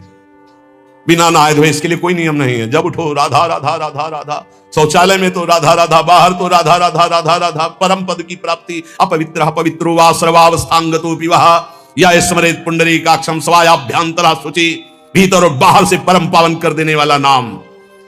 कहत मुनीस महेश महात्म, उल्टे सूधे नाम को, कलि नाम काम तरु राम को। महाम ब्रह्म ऋषि पदवी को प्राप्त हो गए और राम राम नहीं जपना आता था तो मरा मरा मरा, दोबारा के बाद तीसरे में रामा निकल आता है, मरा मरा मरा। उल्टा नाम जपत जग जाना, ऐसा नाम जप किया ब्रह्म ऋषि पदवी को प्राप्त हो गए। कहत मुनीस महेश महात्म, भगवान शिव इसी नाम से तारक मंत्र के द्वारा काशी के मच्छरों को भी ब्रह्म पदवी प्रदान करते हैं, मोक्ष पदवी। और इसी राधा नाम से यहां वृंदावन की सखियां प्रिया प्रीतम की प्राप्ति कराती। कोई भी जीव यहां शरीर छोड़े, उसके कान में वृंदा सखी के आदेश से सखी बोलती है राधा, श्री जी की प्राप्ति होती है। ये छाती की बात बता रहा हूं, यहां पढ़ा है, यहां देखा है और यहां पढ़ा है। भलो लोक परलोक तासु जाके, बल ललित ललाम को, तुलसी जग जानियत नाम ते सोच न कूच मुकाम को, कलि नाम काम तरु राम को। जिसने ये बात पकड़ ली, नाम बल, राधा राधा राधा, कृष्ण कृष्ण राम कृष्ण हरि, उसका लोक परलोक सब सुखमय हो गया। कैसे तुम्हें बताएं? लोक परलोक सब सुखमय हो गए। कर्मों के जाल ने तो मार दिया था, लेकिन प्रभु की कृपा ने उबार लिया। विश्वास, कर्मों के जाल सब देखो अपने अंदर, कर्मों के जाल ने तो मार दिया था, प्रभु की कृपा ने बचा लिया, प्रभु के नाम ने उबार लिया। जो नशा और मस्ती और जो उन्मत्तता नाम में है, वो कहीं किसी साधन में नहीं। मान लीजिए, प्रार्थना मान लीजिए, जैसे बने नाम उच्चारण कीजिए। जिसके पास नाम का बल है वो संसार में कभी सोच को प्रतीत नहीं कर सकता, अनुभव नहीं कर सकता कि शोक में बैठा है, ऐसा कभी नहीं हो सकता। कैसे? फिर वही कहता हूं, कैसे तुम्हें बताए? वाणी की सामर्थ्य नहीं है कि उनकी कृपा को बता सके, कृपा को बता सके। एक पार्ट दिखाया एक साधना का और एक पार्ट दिखाया आश्रय का, और पूरी जीवन की फिल्म तैयार हुई। आश्रय, भरोसा और नाम, ये जीवन का आखिरी हिस्सा चल रहा है। लूट लो खुली बात है, ना लूटो तो बाजार उठने वाली है। लूट लो तो लूट लो, खुली चल रही, इसीलिए खुली बात चल रही कि ना जानो छिनंत कवन, ये श्वास का, ये बुद्धि का, ये मन का, इसलिए खुला हृदय से बांट रही श्री जी। पकड़ लो पकड़ लो। साधना का तो वो पार्ट देखा है, और आश्रय का, नाम का ये पार्ट देखा है। ये जो तुम देख रहे हो, ये तो तुम देख रहे हो, जो तुम देख नहीं सकते वो पार्ट है असली में, जिसे तुम देख नहीं सकते, केवल गुरु प्रताप से देख सकते हो। जो तुम देख रहे हो तो मायाकृत है, जो नामकृत है उसे तो तुम देख ही नहीं सकते, उसे तो श्री जी दिखावे तो सोई जाने जी देव जनाई। इसलिए मान जाओ, बिल्कुल मान जाओ, बिना किसी संकोच के इसीलिए बोल रहे हैं क्योंकि अब बस तुम्हारे लिए बोल रहे हैं। मान लो, खुली बात मान लो, सिर्फ आपके लिए बोल रहे हैं, सिर्फ आपके लिए बोल रहे हैं, सिर्फ आपके लिए।